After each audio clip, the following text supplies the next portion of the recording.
ミシガン大学の研究では、人はオンラインになると約 25% 上を狙うそう。男女ともにです。結果的に上位に殺到、中間層は消える。いいねは来るけどいい人はいない。マッチはするけど会いたい人はいない。またワシントン DC のある研究所の調査では、マッチングアプリ経験者の 48% が何らかの迷惑行為を経験しています。人気がある人には来なくていい接触が来すぎる。距離感のおかしい誘い、プロフィールを読んでいないメッセージ、謎に上から目線の一言、そしてこう思う。なんで私に行けると思ったの？削られる自己肯定感。さらにここで経済学。いいものから消えて微妙なものほど残りやすい。マッチングアプリでみんなが薄々感じている違和感。経済の世界ではちゃんと名前がついています。出会いは便利になった。選択肢も増えた。いいねも増えた。なのに恋愛はなぜか前よりしんどい。そこで今日は、マッチングアプリがなぜ地獄になってしまうのか、海外の研究データ、心理学、経済学で解体します。こんにちは。すごい偶然ですね。最近出たあのゲーム好きですよね。そうですか。僕も超ファンです。本当に神ゲーだと思いませんか？すいません、ちょっと彼女をお借りします。はい、ということで今日はマッチングアプリがなぜ地獄になってしまうのかということです。画面切り替えまして、まず最初の地獄です。マッチングアプリの男女比問題ですね。マッチングアプリはそもそも男性が多くなりやすいんですが、そこに一部の変態がですね混ざることで女性がさらに消えるんです。結果、男女比がおかしいことになってます。 Tinder の米国データでは男性が 75%、 女性が 25% です。つまり女性1人に対して男性が3人いるんですよ。しかもさっき動画で見てもらったような距離感バグった人だけじゃなくてですね、マチアプにはガチの変態がいて、女性をめちゃくちゃ疲れさせるんですよね。ワシントン DC にあるピューリサーチセンターの調査結果の話をします。世論調査や社会問題のリサーチをしているアメリカの調査機関ですね。実にマッチングアプリ利用者の 48%、 つまり半数が何らかの迷惑行為を経験しています。下品なメッセージや画像 38%、 断った後もしつこく連絡 30%、 急に失礼な言い方で切れる24%、 怖い脅し 6%。 これストーカーみたいなやつですかね。しかも18歳から34歳の女性では下品なメッセージや画像に至っては 57%、 実に6割の人が被害に遭っていると。やばくないですか？だから女性からすると、アプリを開いた瞬間に恋愛じゃなくて変態からの防衛戦が始まるってことなんです。これじゃ女性やめちゃいますよね。一方で男性側もきついですよね。自然界って、男女比1対1じゃないですか。ちょっとこのスライドちょっとキモいんでモザイクかけときます。はい世の中を見渡せば、学校でも職場でも街でも大体男女比は1対1じゃないですか。それから、出会いのあるパーティーとか基本はある程度のバランスにとどまりますよね。ただマッチングアプリの中だけ男性が一気に女性に殺到すると。3対1ですから。だから女性はメッセージが来すぎて疲れるし、男性もですね競争激しくてメッセージが送っても返ってこないんですよ。そうなっちゃいます。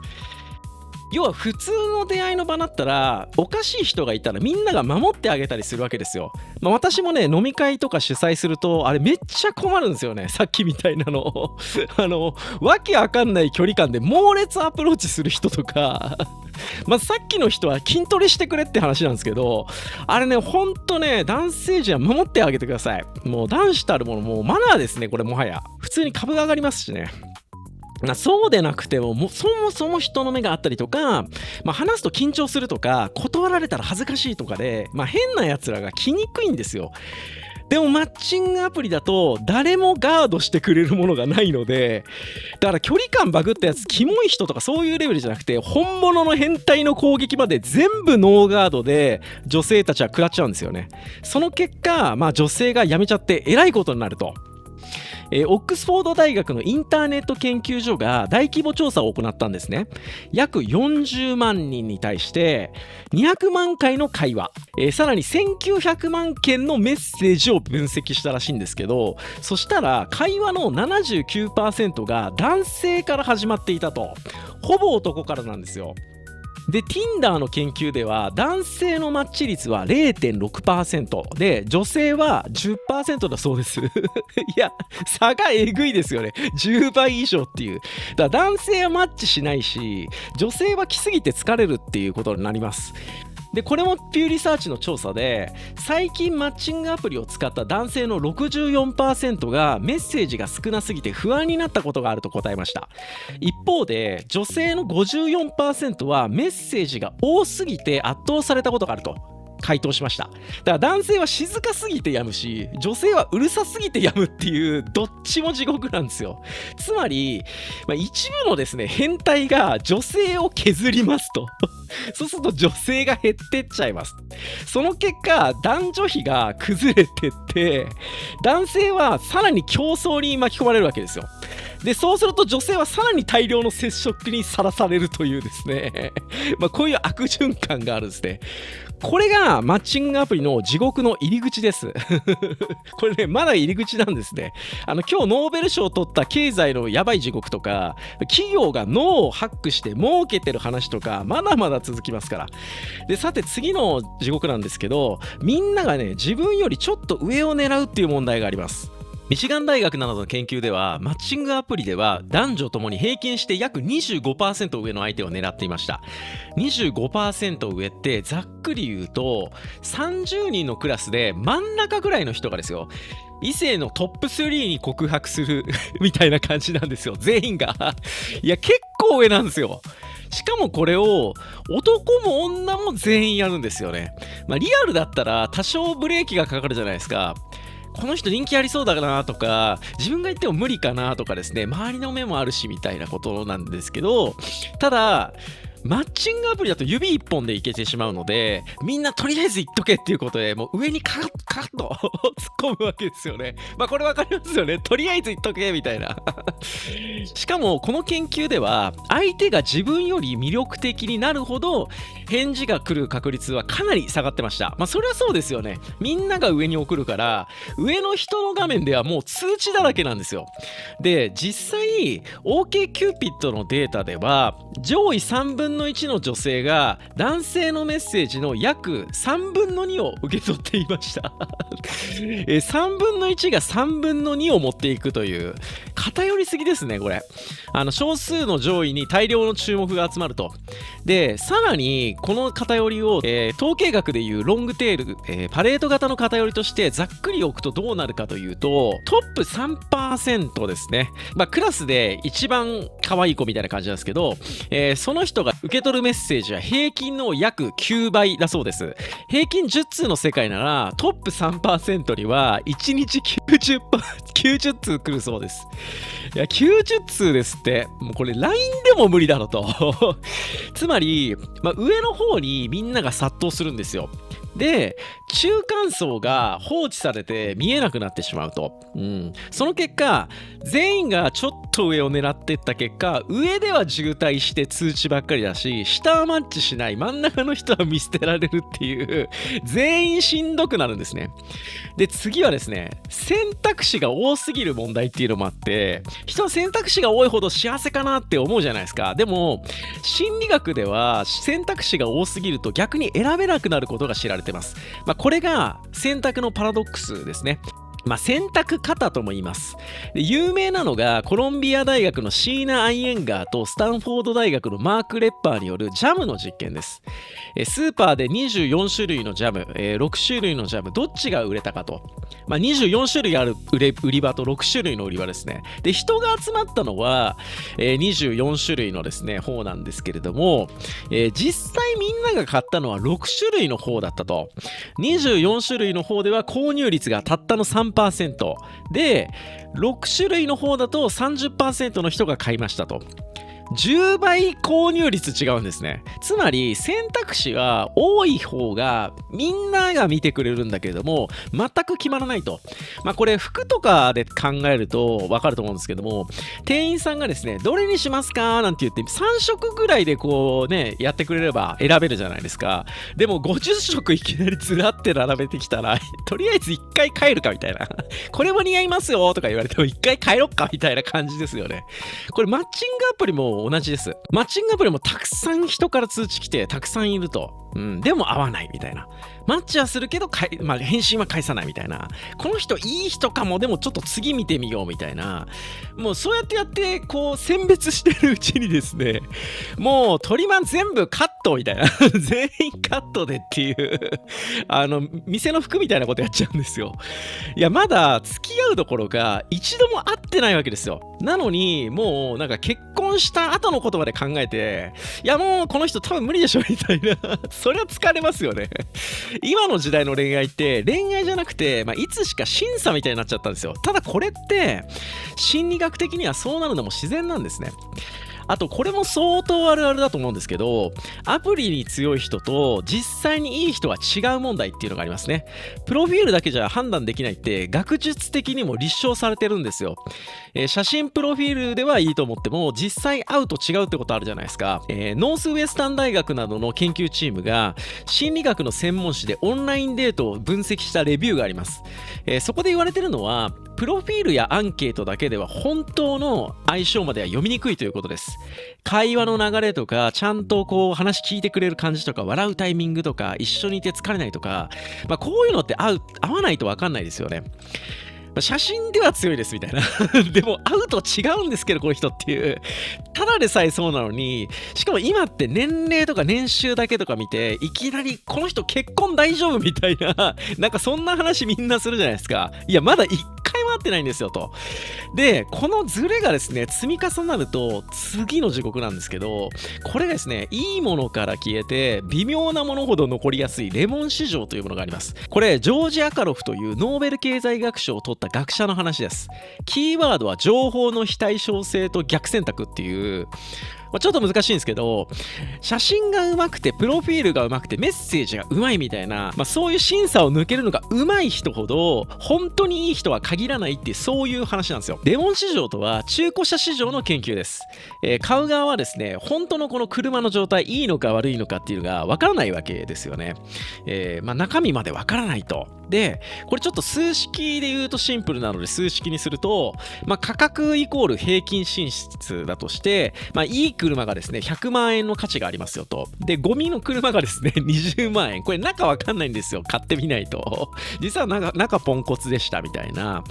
でそのいいのと悪いのが半分ずつ混ざってたら、平均は60になりますよね。100と20で平均60と。でもいい方の車の持ち主は思うわけですよ。この車完璧に整備してるしもう新品同様だしと。そしたら100万円の車を60万円で売るわけねえだろと。だから悪い車はとどまろうとするし、そこでなんとか60万円で売ってやろうって思うし、100万円の価値を持ってる車の人はさっさと他で売り抜けちゃうんですよ。だからいい車から抜けるっていう、いなくなっちゃうってことなんですね。で残るのは何かっていうと20万円のボロい車っていう風になります。事故車とか見た目だけ綺麗な車ですね。60万円の平均価値と思ったら20万円のものばっかりが、集まると。気づいたらゴミの山っていう話なんですよ。これが、逆選択レモン市場っていうやつなんですね。いや地獄要素いくつあるんだとでこれまさにマッチングアプリ全く同じなんですよ表だけ良くて裏は分かんないっていう状況じゃないですか。これがもう全く同じなんですね。最初から外見的に魅力的で、会ってみても性格がいい人、控えめだったり誠実でちゃんと向き合える人みたいな感じの人はそもそもですね引く手あまたなんですよ。だから友達の紹介とか、職場とか、趣味の場でも、普通にそういう人たちって決まってくるんですよね。わざわざみんながこう盛りまくっているスマホの中で疲れながら戦う理由がこういう人にとってはないんですよ。つまり、いい人がいないっていうよりも本当にいい人はもうリアルで余裕でですね決まって消えてしまうと。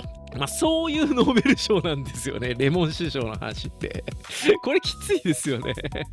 写真が上手い人とか盛り方が上手い人とかアプリの攻略だけが上手い人っていうのがいつまでも中古車市場みたいに画面上に残るわけです。実際ウィスコンシン大学などの研究では、オンラインデート利用者の約8割が身長、年齢、体重などでプロフィールと現実にズレがあったとされています。ほぼ全員みんなちょっと持ってるるんですよ。いや、履歴書で経歴詐称するなと。でもこれもわかりますよね。どうせ周りの人持ってるんだからって言って、自分だって持っちゃえみたいな、そういう感じっていうか、で、その結果、いいものから消えてっちゃうんですよね。で、微妙なものほど残りやすいと。だから、みんなですね、うすうす思うと思うんですよ。あれ、なんか、残ってる人っていうか、マッチアップにいる人ってなんか偏ってるな、みたいな。で、それってマッチアップの構造自体が、もうそうなるようにできてるんですね。もうそれね、ノーベル賞出てるぐらいなんでもうそのぐらい当たり前なんですよ。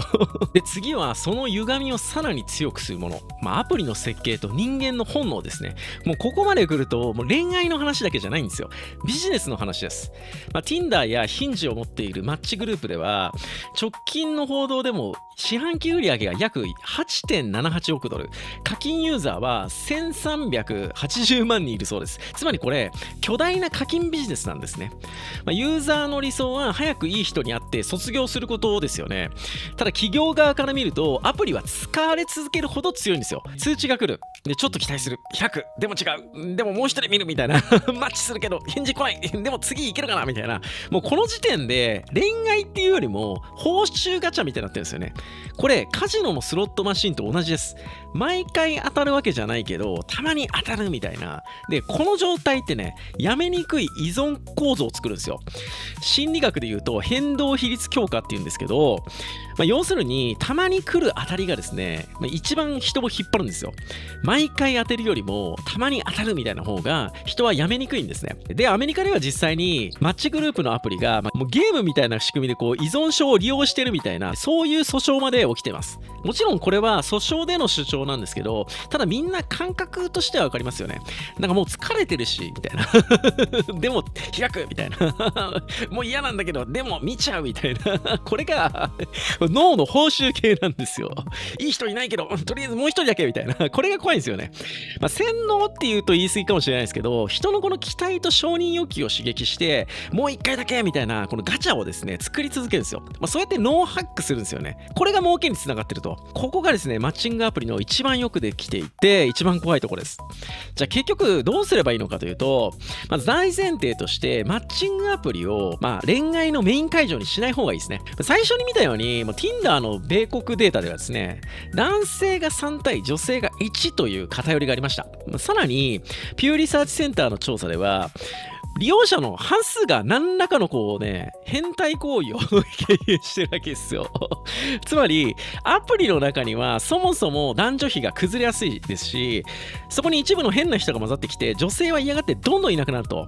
だったら、友達の紹介でも、飲み会とか趣味の場でも、現実の動線を作った方がいいですね。男性で言えば、マッチアップって断られる怖さが少ないんですよね。指一本でパッて送れるじゃないですか。でもリアルでは声をかけても勇気がいると。ただアプリだと今みたいに地獄待ってるんでだから普段から男これ磨くしかないです。これ勇気を出して声をかけると、もうかけたら距離感ちゃんと見て、女性が引いてたら引くみたいな、変な男がいたら止める側に回るみたいな、リアルで強くなりましょう。筋トレも大事ですけどねで、女性側は逆に違和感のある人を相手にしないとかね、嫌な感じがしたら早めに切るっていう、もうちゃんとした人に違和感あるわけないですからね。安全な場所で会うとか、人の目がある場所で会うとか、これが大事ですね。次に、上だけ見ないことっていう問題がありましたよね。ミシガン大学などの研究では、男女ともに平均して約 25% 上の相手を狙っていました。ただよく考えてみてください。今まで好きになった人って全員が条件的に完璧な人でしたかと。年収も身長も顔も全部理想通りですかみたいな、多分違うんですよね。てかそんな人と付き合ってる人ってむしろ少ないでしょみたいな。なんか話しやすかったとか、一緒にいると楽だったとか、気づいたら好きになってたとか、そういうこともあったはずなんですよ。だからスペックだけ格上の人だけじゃなくて、横を見ると、隣にいる普通の人の中にもあったらいい人はいるんですよね。なんかそういうとせっかくだったらって思うけど、これが学術的に言われていることなんですよで、次に選択肢を増やしすぎないことですね。コロンビア大とスタンフォード大の有名なジャムの実験でもありましたよね。選択肢が多すぎると人は選べなくなると。だからまず会ってみることですね。平日のランチでもいいですし、仕事帰りのお茶でもいいから、初回はもう最終面接みたいな感じじゃなくて、空気確認するみたいな。もう短時間で人のいる場所で軽く空気見るみたいな。そのぐらいでいいんですよね。まだ一回も会ってないのに、もう会う前からこの人結婚したらどうなのかなみたいな審査までしなくていいんですよ。そうなっちゃうのは心理学的にはしょうがないんですけどね。そしてプロフィールだけで決めすぎないことですね。ノースウェスタン大学などの研究レビューの話です。もうプロフィールやアンケートだけでは本当の相性までわからないという話がありました。写真では強い、でも会うと違うみたいなね。こんなみんな経験するわけですよ。見るべきなのは会った時の空気ですね。話していて疲れないかとか、ちゃんと聞いてるかとか、あとなんか店員さんや周りの人にどう接するかとかですね。そういうところってプロフィールには出ないじゃないですか。さらにアプリで強い人と現実でいい人っていうのは違うわけですよ。ノーベル賞を取ったジョージ・アカロフの、レモン市場の話ですよね。情報がこうやって隠されてるような場所ではいいものから抜けてって微妙なものほど残りやすくなると。写真が上手い人とかプロフィールが上手い人とかメッセージが上手い人みたいな、それはアプリ内で強い人なわけですよね。本当に見るべきなのは現実で会った時の実力です。それから最後にアプリに進まないことですね。出会いアプリをめぐってはゲーム的な仕組みで依存症を使っているという訴訟まで起きてましたよね。スマホのノーハックにやられないということです。これ全部に見えますけどね、最近の人類全体っていうか、アプリは入り口で恋愛そのものじゃないですから、相手を決定する場所じゃなくて会うきっかけを作る場所と、そのぐらいに戻した方がいいです。結局最後に見るべきものはスペックでも写真でも通知の数でもなくて会った時の空気、そこに戻るしかないです。そんな感じで今日はマッチングアプリの地獄見てきたわけですけども本来は人を好きになるってね、それだけで良かったはずなんですよ。もう鳥さんとか見てくださいよ。もう外歩いてたらね、泣いてこう近づいてね、ピヨピヨっつってで気に入ったらこう一緒にいるみたいな。鳥さんにもね、鳥さんなりの審査あるんでしょうけど、結局会ってみないと始まらないということです。それではそろそろお別れの時間になりました。面白いと思ったら高評価、チャンネル登録、ハイプで応援してもらえると嬉しいです。またメンバーシップでは AI の出現で時代が大きく変わっていく今ですね、これから何が起こるのか未来予測をしてみたいですね。どんな流れが来るのかっていう感じたトレンドや、大事だと私は思ったことですね、ライブ形式でお話ししてますんで、これね、表では話しきれない深い話もたくさんあるんでですね、気になる方はぜひメンバーになるボタン、またチャンネルページから参加してみてください。ぜひ一緒にお話ししましょう。それじゃあまたね。